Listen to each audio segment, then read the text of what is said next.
Le chemin de Léna. Sur le chemin des Trois Cœurs. Les premiers pas, au départ de l'abbaye Notre-Dame de Sept-Fonds. Le soleil se lève lentement sur l'abbaye Notre-Dame de Sept-Fonds, l'enveloppant de lumière douce. Léna, une jeune femme d'une trentaine d'années, se tient devant les portes de l'abbaye, prête à débuter son périple.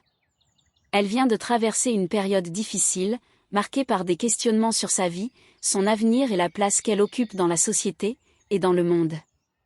Le chemin des Trois Cœurs, un nouveau chemin de randonnée, semble la promesse d'une réponse ou d'une illumination, sans savoir exactement sous quelle forme cela se manifestera. Le chemin des Trois Cœurs, récemment tracé, la conduira à travers des régions riches en patrimoine naturel et historique. Léna, bien qu'habituée aux promenades en nature, n'a jamais effectué de randonnée itinérante. Ce chemin, qui débute à l'abbaye de Sept-Fonds et se termine à Dardilly, près de Lyon, propose une expérience spirituelle et physique, en traversant le Charolais brionnais, le Haut-Beaujolais, le Beaujolais des Pierres Dorées, la Dombe et les Monts d'Or. Chaque étape sera l'occasion de découvrir de nouveaux paysages, mais aussi de côtoyer des personnes marquées par des histoires de vie profondes et enrichissantes. Alors qu'elle quitte la clôture de l'abbaye, Léna rencontre un groupe de pèlerins déjà prêts à prendre le chemin. Parmi eux se trouve François, un homme âgé au regard sage, qui lui sourit chaleureusement. Le chemin n'est pas juste un voyage, c'est un miroir, lui dit-il. C'est en cheminant que l'on se découvre, que l'on apprend à aimer les autres, et surtout à s'aimer soi-même. Léna sentit immédiatement une sorte de réconfort dans ces mots. Ce chemin ne sera pas simplement une aventure physique, ce sera avant tout un voyage intérieur. Le Charolais brionnais et les premières rencontres. Les premiers jours de marche se déroulent dans une atmosphère calme et propice à la réflexion. Léna traverse les paysages verdoyants du Charolais brionnais, une région réputée pour ses pâturages et ses églises romanes. La simplicité et la beauté de ce territoire, avec ses chemins bordés de haies vives, lui permettent de se libérer progressivement des pensées lourdes qui l'ont accablée ces derniers mois. Un après-midi, alors qu'elle s'arrête pour déjeuner dans un village, elle rencontre Catherine, une femme d'une cinquantaine d'années, qui marche seule. Catherine lui explique qu'elle a choisi de faire ce chemin après un grand bouleversement dans sa vie professionnelle. Ce chemin m'a permis de me retrouver, lui confia-t-elle. J'ai appris à écouter mes besoins profonds et à ne plus avoir peur de me libérer des attentes des autres. Léna ressent une immense gratitude envers cette rencontre fortuite. Les histoires de chacun, les épreuves partagées, résonnent profondément en elle. Elle a l'impression que le chemin est déjà en train de faire son œuvre, il l'invitait à explorer, pas à pas, son propre cœur. Le Haut-Beaujolais et la découverte du silence. Le Haut-Beaujolais marque un tournant dans le chemin de Léna. Ici, la nature se fait plus sauvage, les forêts plus denses, et le relief plus escarpé. Léna, à chaque pas, sent le silence se poser sur elle comme une couverture apaisante. Les forêts de Douglas semblent inviter à la méditation. C'est l'endroit idéal pour s'arrêter et écouter le murmure du vent dans les arbres. Lors de son parcours sur le chemin de crête, elle rencontre Henri, un homme qui semble avoir la sagesse des anciens. Henri lui explique qu'il a fait ce chemin plusieurs fois, pour se ressourcer.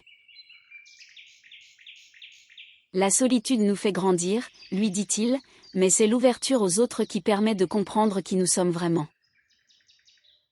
Ces échanges bouleversent profondément Léna.